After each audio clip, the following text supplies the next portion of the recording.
Josh. A man died today. There's an eclipse.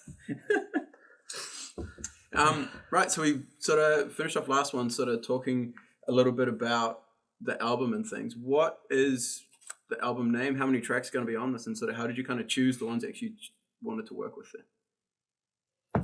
Just rolled the dice. No. Album's called Blood, Sweat and Beers. Yo. Let's take on Blood, Sweat and Tears. If you didn't No. get that. And credit to Dave for that. Yeah. Don't explain who Dave Yeah, is. yeah. You know who you are, Dave. Yeah. Thank you, Dave knows. Yeah, so 10 tracks, 3 of which are already out right now as we're filming, and then 2 more will be released, and then an extra 5 just 5 extra songs for you, mate. for good effort. Yeah. So the songs kind of almost like pick themselves out of the ones that you did track. And okay, these are actually the 10 that stand out the most.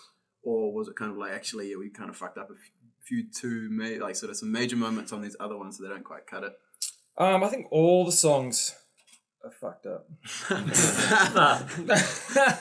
No, we only mastered the 10, well, we chose 7 from there. Yeah. But there's 5 others that are cruising around. Yeah, they just that was weren't like really our the earlier ones, Yeah. Like the ones we first started off with, and then we kind of started finding our sound, so it fully changed to what we were first playing, kind of thing, and we were a lot faster in that when we first started off, Yeah. So we kind of changed where we were going. So I think that's how we picked out the ones that we have on the album. Yeah. What kind of vibe do you kind of pick from some of the songs as far as like, are there some that like you're saying, there's some that are really fast, and then others that sort of are maybe a little bit more inspired in a certain sort of direction? What kind of, I guess, sort of feel do you get from some of these songs? Well, these are a bit slower, I think. Okay. Yeah. Like, the first track's pretty full on, and is probably the most intense out of the whole album, I think, personally. And then they sort of groove and ebb and flow a bit. It's a mixed bag. Yeah, There's it's so hard to... Because we didn't go in... I think it's purely because we didn't go in with the idea like, okay, we're going to record an album. These are the songs we're going to choose from. It was kind of just like, oh, we do this, and now we're doing this, now we do this. Oh, now we're fucking going to throw 10 tracks in your face and have It's some the of beauty that. of not kind of having as much of a plan, I guess. Yeah. Just going in and wing it, you can kind of do whatever the hell you want. Yeah, I reckon we could hit, like, a lot of people might just even like one song because there could be, 10 different styles. But what did someone said, they were like, oh, it's like She Had's Churn meets Rage's Evil Empire. No, which is probably not, but that's pretty tasty. Like, that's, Yeah. Yeah, I'll take that. What's the oldest song that you guys have, as far as that's on the album? Oh, there's a song that John Lennon and Paul McCartney wrote. Yeah, that's probably So the that oldest goes song. back 60s. late 60s, I think. Yeah. Older than any of us. Yeah. And then if we Dave roll wrote it it. to more ones that you've done. 2015, sort of when we first started jamming. Yeah, which one's that? Follow Blind, for sure. Oh, yeah, Follow We Blind. worked its weight and Moon as well. Yeah. Oh, that's Oh, on well, there too. Moon, yeah, because Moon... Yeah, that was written in 2010, maybe. Yeah, So I was that was- drinking at Cam's, and I was like, man, this is such a good Pearl Jam song, bro. I love this song, eh? And he's like, what? This ain't Pearl Jam? Yeah. I was like, no way. Well, I wasn't crying when he played it. It's cool. Like, it's songs like Rabbit Hole, when we had How Time booked in for the lab initially, they double booked. So like, oh, sorry guys, you can't come in April, you're going to have to come in June or whenever it was. And we hadn't actually written Rabbit Hole at that point. So thankfully, they did double book because we wouldn't have even made it, Okay. And because we were just like, oh, we'll just throw this We in weren't here even now. really going to record it because No. we hadn't been playing it very long. Yeah, so we just, it was called like Proper Horseman back then or some stupid name. Yeah, like what's for dinner? or something. Yeah. What's for dinner? Yeah, what's for Dindins? tea, Ma? What's for dindins? Yeah. Yeah, look, it's Chunk. But-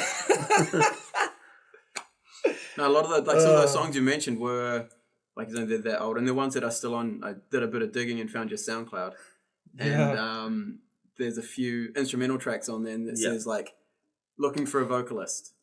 Anybody keen, download these tracks and sing over them and see how you go. Wow. So What? Yeah, that's, Oh, we did say that, didn't we? Yeah, yeah, Someone yeah. You did. definitely did. That Someone, was- Yeah, a couple someone, of people did, eh? yeah, sent us in, and they were like, "Man, they're awesome." Yeah, Yeah, yeah. 'cause we were doing that because we were going to enter the Ding Comp for the first time. That's right. And we're like, but we're going to sing it. yeah. I think it was Danny. Didn't you enter us? You're like, hey, I've entered us in a comp. Yeah, I'm like, because shit, we need I to thought Hurry if up, we, guys. I was like, if we get a bit of pressure on, we Yeah, can yeah, start. Maybe we'll find a singer a lot faster. Yeah. But I think with us, because we were so tight and we're having so much fun, like we had the right ingredients. You We had didn't the really want to dynamic add already. anymore. Yeah, the Yeah, dynamic for sure. is good. Yeah, and then we thought, I was like, well, I can't sing and neither can you. So let's do it. Yeah, And we did. And I think we made the right choice. yeah. Yeah. I like to think we 100%. did I think too. right Yeah. choice. Yeah. Yeah. Yeah. But then for us, it's not like, I mean, like other bands, like there's the actual vocalist in there. That's their job and that's what they do. But I think for us, like it was more just because we started off just jamming. It was just about the music. Yeah. And the vocals we sort of just threw on top. Put on. Yeah. But then as we've been going, like writing is so much fun. And then we both, like, I think we sound awesome. And that's Good enough for all us. I Just give. makes Yeah. it more challenging. Yeah, as well exactly. for you guys as well. Yeah, yeah. More of a challenge. Keeps the more interest of a- there. Yeah, and then you get to a point and you're like, oh, maybe we should for vocalists. And then we're like, nah, because this is good. You know? Yeah. Because how did you kind of? I mean, you say you just kind of like, oh, fuck it, let's try us sing. How did it first kind of sound? And sort of, what have you done since then to try and as far as like learning any technique, or have you just kept like vocal lessons? have you just kept doing it and then just sort of learned that way? Trial and error. Yeah. We went singing lessons once. Yeah, I did for a little while. But Yeah. it was just, I don't know, it's almost like you want that sort of instant, it's like people who go to the gym to get swole and buff and shit, but then they don't see any progress Yeah. within the first couple of months and they give up. So Yeah. it's kind of like that. Also- it's like it for me for singing lessons. Yeah. Or when I you just know wasn't your ready to stick at it. your instrument inside out, and then you start singing, you're like, man, I suck at that. I should be good because I'm a musician. Yeah. You know? But I don't know. Maybe the style we're heading towards, we could probably do with some lessons there. I think Yeah. from when we started to what we are now, these guys have like improved like 100%, like from what we started, especially for these guys Aw, playing thanks, and Josh. having to sing at the same. Because I'm the one that doesn't have to sing, so Josh is I get probably to the listen best- to You've noticed listen. that change I've because noticed He's you've it. been probably really the best thinking about singer in the hearing it. band, Yeah. and I we think didn't also give him like a mic. coming up with new songs and stuff as well. At the start, it was a challenge trying to come up with melodies while they're trying to play guitar or drums. But now it's kind of like a second nature kind of Yeah. thing. Like, it's Yeah. a bit easier. Because how do you start coming up with the melodies and things like that as far as onto the vocal side of it? The way I looked at it at one point is I'd listen to the track and I did just like a Jack Black style thing, just going, lead a flag, a girl, send a girl. Yeah, that's what I'd do. I just sit in my car and then I made like melodies like that, like Smoke Break. That's how I came up with the flag, a girl, December girl, and stuff like that. That's a good and one. then, That's a good jam. yeah, I just did it from there. But then Dan's actually a lot more musically minded in the sense of singing. Or writing, probably not singing. Well, yeah. Sorry. But then, like, because Josh, you wrote "Devil Told Me So." Oh, yeah. Some of it, yeah. Yeah, I wrote you wrote the chorus. the first part of it, and then Danny souped it up, supercharged it Yeah, with his. with something I wrote those lyrics like 5 or 6 years ago when I was working overseas. Yeah. And I just wrote it down on my phone, and I was like, "Fuck, that fits." Sweet. And it just kind of matched. Yeah. Yeah. Didn't expect it to, but then Oh all of a hell sudden- no. And it's quite a cool way because a lot of the songs Danny's written the melodies for on the vocals, but then he can't always play his intense drumming and stuff. So it's like I have to Yeah.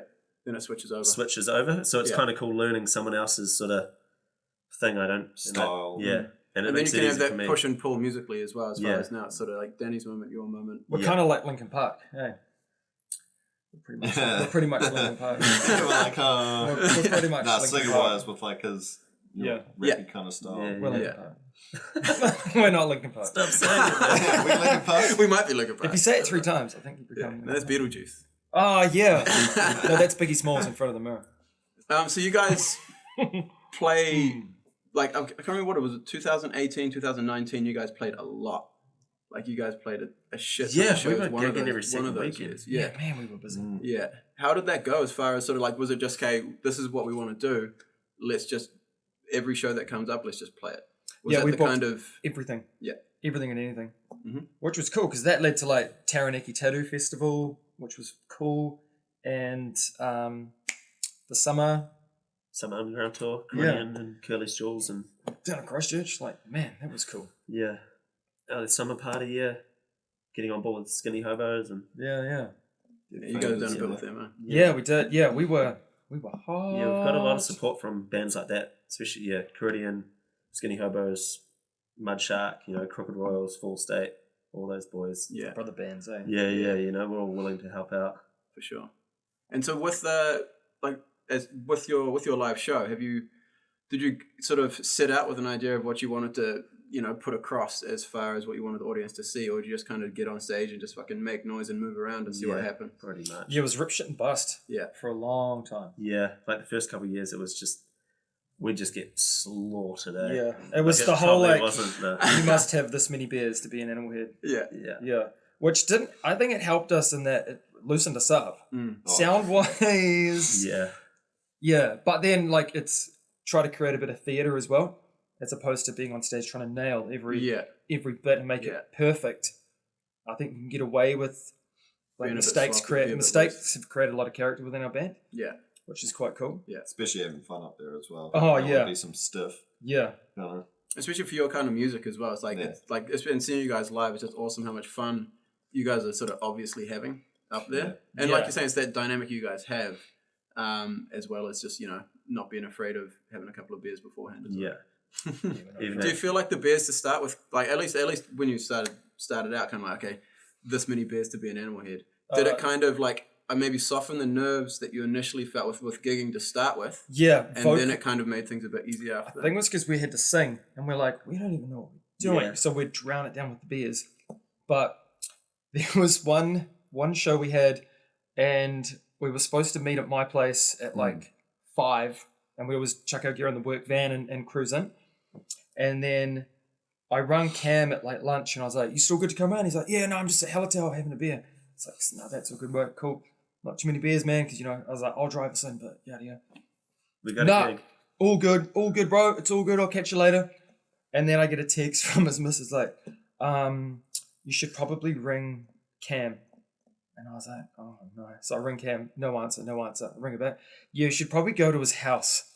And we're like, no fucking way. And like, we were supposed to leave at like 5 and it's like 6:30.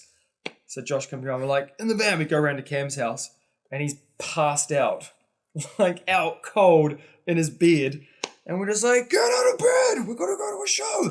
And he's like, oh, couple of gins, boom, knocks him back. And we had like one of the best live shows we've ever had. I had a lot of fun. Yeah. Do you remember? I remember playing. I don't remember being passed out. Yeah. No, but I remember that day. Yeah, that was awesome. Yeah, that was a good night. I wasn't even mad. I was impressed. Yeah. That was when you did your debut singing Devil, because we got our mate Adam, on the kit that night. And he played drums for Devil Told Me So. Oh, was that night? And you were, up the front. I was there for that one, actually. Yeah, that was fun. Yeah, he does a lot of that now. Yeah. Adam jumps on him. Gives you a bit of a break.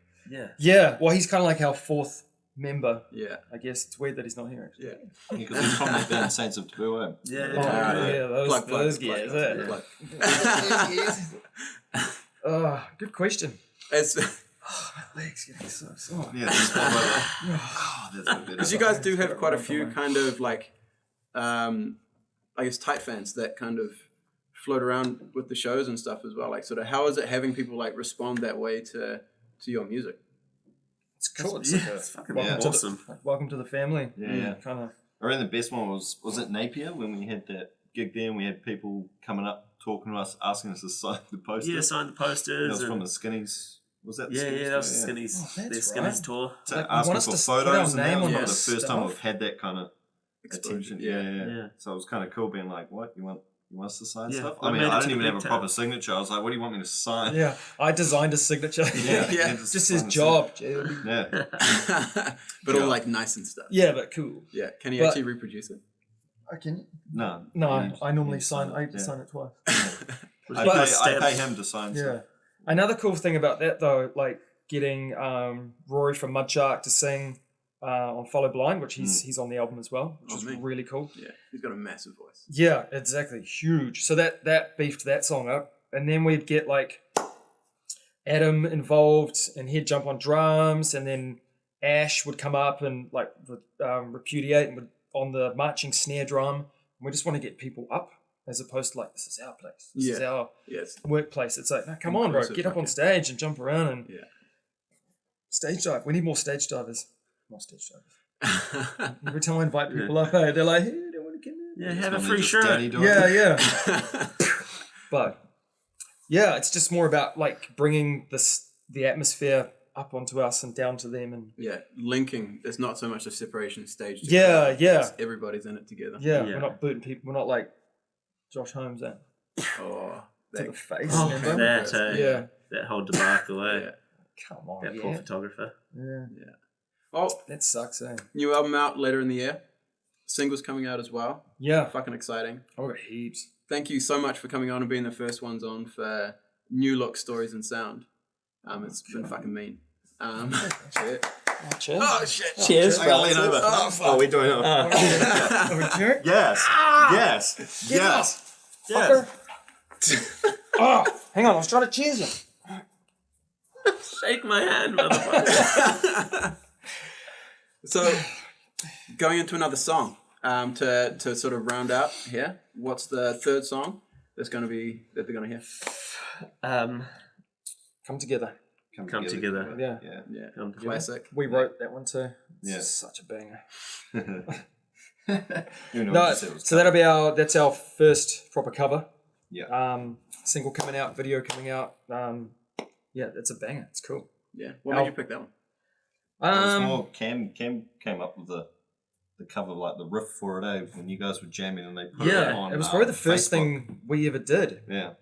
And I think it was the first thing we ever did. We chucked it on YouTube and we put like $10 on it. And then it got to, it was like 40,000 views. 40,000 views or crazy. something. It was stupid. It's the power of covers sometimes. Yeah. So we thought we'd use that to our advantage and skip a few OGs and straight to the cover. Yeah. But hopefully we do it justice. Yeah. I think so. I think it's got our buzz and it's still got the right bits and bobs and Yeah. Man, let's check it out. Okay. Cool. And thanks again. No Cheers, worries. brother. Cheers, bro. Cheers. Oh, No, we're good. Panda Man.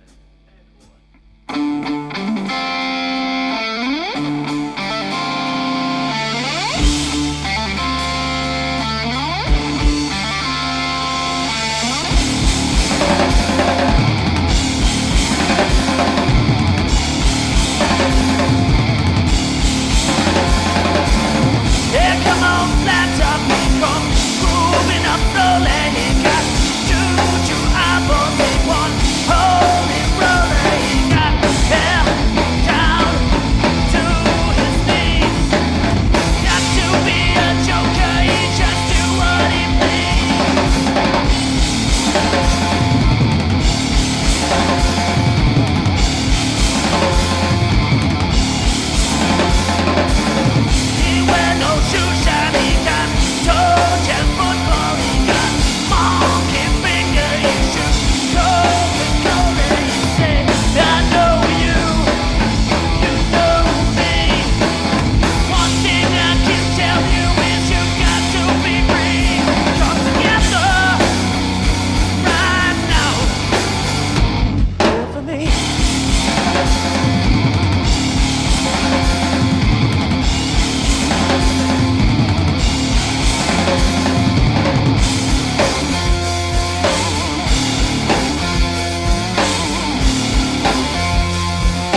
Where'd you come Get from? out, crew. Yeah. Yeah. Yeah. Get a boner. Yeah. Mike Davis pantsed me in front of like 200 people at the beach once. Like full? Yeah. Yeah. Like, just got out of the cold water. Didn't Cam Pantsed do me. Oh I no. thought that was me. Yeah, Cam did that Did too. you pants me as well? At Cathedral Cove. Oh, you did. You pantsed me. That's right, on New Year's Eve. Yeah. You're an a-hole, man. No, it wasn't me. It was Mike Davis. No, it was you. No. Cam Davis.